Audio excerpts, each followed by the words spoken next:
Hi everybody, welcome back to my channel. Firstly, I'm just going to apologise for not putting a video out last weekend for you. I did half a video but it never got finished. I ended up going out and then I was at work the rest of the time. But I'm going to finish that this weekend and get it out for you. I'm going off to the shops today. I'm going to go to Wilko's and have a look at their gardening bits because they've got a really good gardening range there.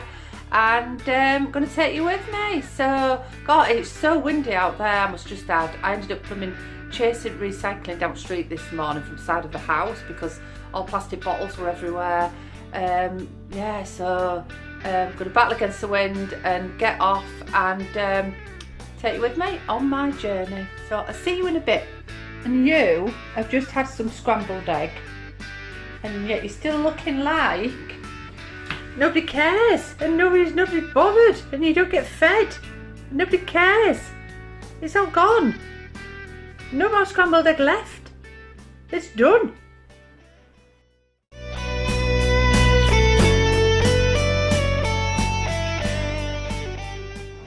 So just landed in Wilko's now, and what a carry on we had coming up here because we're on the way out of our end of our street and there was this wicker sofa on the end of somebody's drive, free to a good home.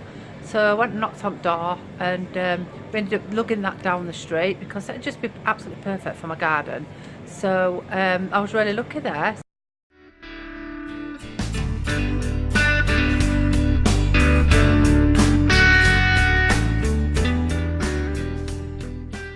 These are all my Dahlia tubers.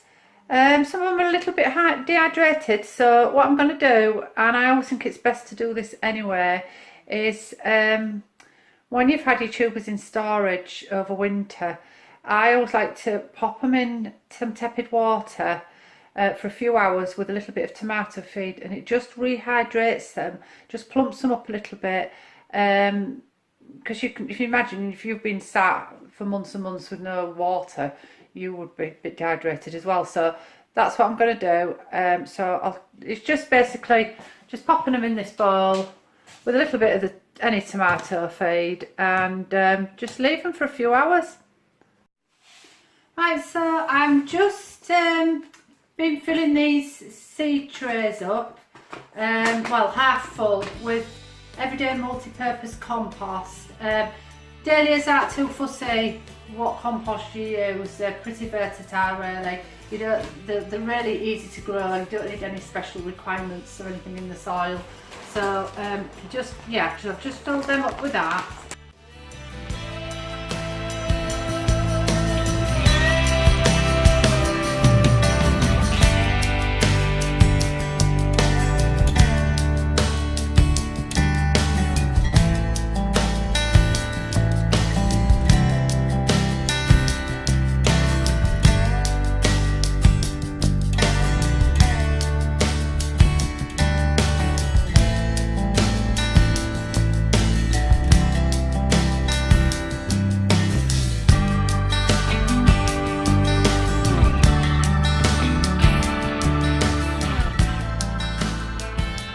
Fill these two pots with the compost as well, so I'll just get on and do that.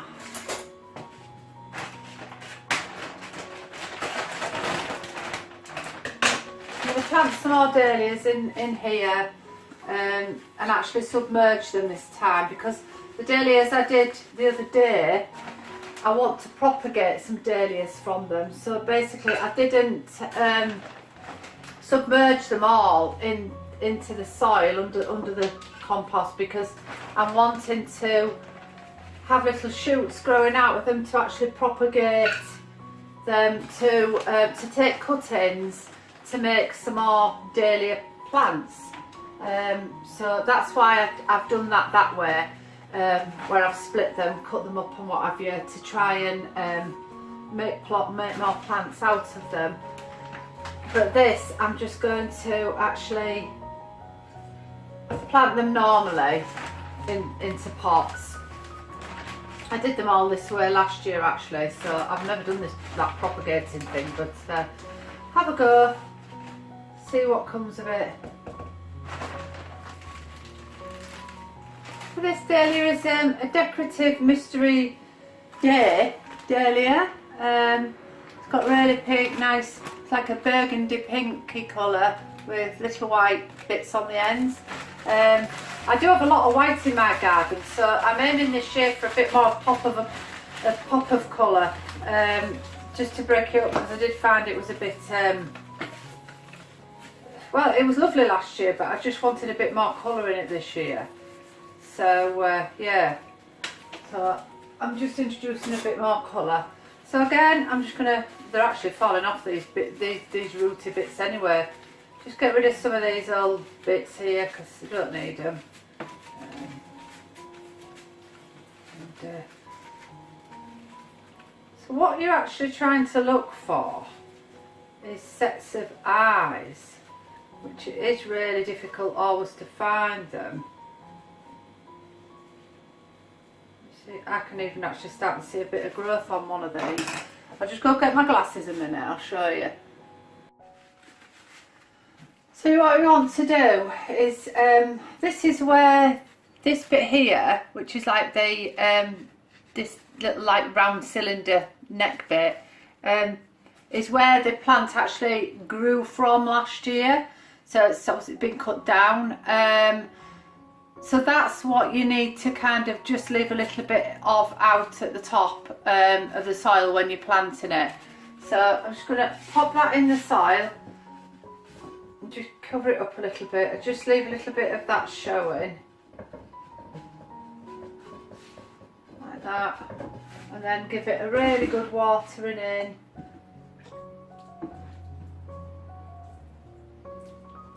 I'm a bit miffed actually because I bought 2 dahlias when I was in Wilkinson's this morning.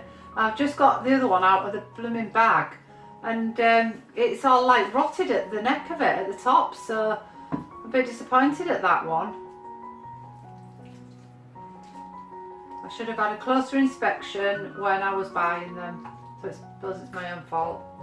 So yeah, so give it a really good watering in.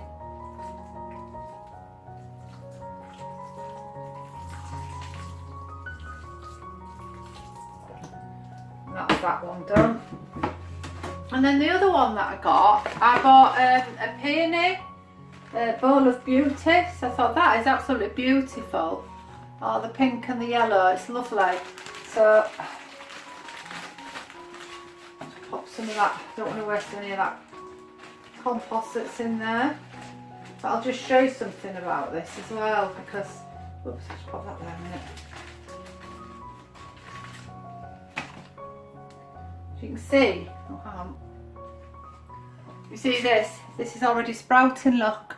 And these are always good ones to look for when you're buying your bulbs. If any are starting to sprout already, you're already on a winner, aren't you? So yeah, so I'm going to plant that, pop that in the soil. Again, you can see where they've been cut off at the top, so I'm going to just submerge that. Oh. Just about 1/4 of the way down the pot, and just give it a little cover and a really good watering in again. And hopefully in a few weeks I might start and see something happening with these. Nothing's going on with my dahlias as yet that I propagated last week. So we'll just have to wait and see what happens with them. Give that a good watering in with my funky little watering can. My daughter bought me this last year. So that's that then. So I've got 1 dahlia, 1 peony, and I'm just going to keep them somewhere warmish and keep them watered, because I don't want them going out there at the moment in case there's any frost. Although I think the peony's probably alright. But I'm just going to keep them. I don't have a greenhouse, so I'm going to keep them inside for a few weeks and keep them warm. Yeah. Right, so moving on. So the next thing I'm going to show you is this little beauty. I picked it up at, I don't know what you call it, like, I don't know what the shop would be called, like where you go buy second-hand furniture, second-hand shop really. for a £5, yeah, an old stool. I am going to take this top off it. I'm going to paint all this white with some chalk paint, and while I was out and about this morning, I went into Dunelm and I picked up this fabric. So I'm going to cover it with this grey, soft grey fabric. So I'm going to cover the top with that. And I actually I picked up some buttons that you can cover, because I didn't know whether I could salvage these buttons out of it or not on the top. So I bought some more. So I'm going to start and disassemble this and see where I get with it. It's all a whole new ball game to me. So it's, again, I'm just doing it as I go along. I'm no expert, but let's see how I get along. So first of all, I'm going to put it upside down and unscrew the top from the bottom. So I don't know if you can see very well, I might move you home. Is that better for you there? You can see a bit better. I'm going to unscrew these bits, look, that are attached from the top to the bottom. So I'll take the bits that way. A little screwdriver.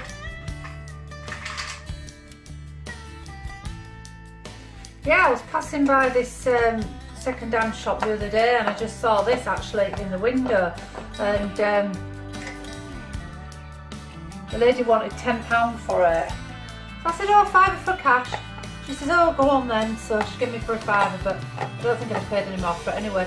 Although this is solid pine, it's really good quality wood, so quite heavy. I never ever have a clue.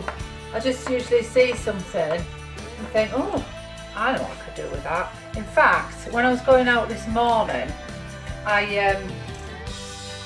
we were driving out at the end of the street, I was going out with my daughter, and somebody had a beautiful wicker sofa on the drive, free to a good home. So Jessica said, I know, Mum, you're going to have that, aren't you? I said, yeah, I am, because that would be lovely. I'm going to paint it up for my garden. It'll be absolutely beautiful on the decking. So, right, take that to bits. That's come to bits all right.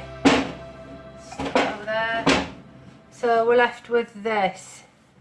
So I'm not sure actually whether to just go ahead and just recover it anyway, or to try and, I don't know what it looked like with these button things still in it, or if they'd have some indentations through the fabric. I'm not really sure whether it would or it wouldn't. I feel like it probably would. So I think I'm going to have to somehow try and take the whole lot to bits.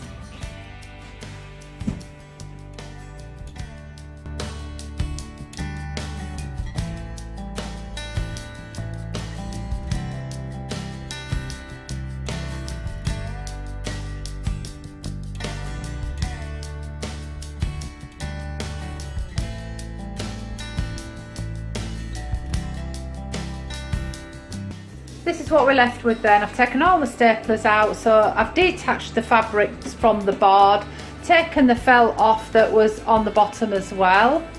The legs are over here, the base of it is there. So I'm ready for the next step now with it. Right, so I'm going to leave that stool for today. I've taken it to bits. So part 2 of this video will be out by Sunday at 6 PM, and I hope that you'll tune in and watch the rest of the transformation of the footstool. So I'll see you then, guys. Bye.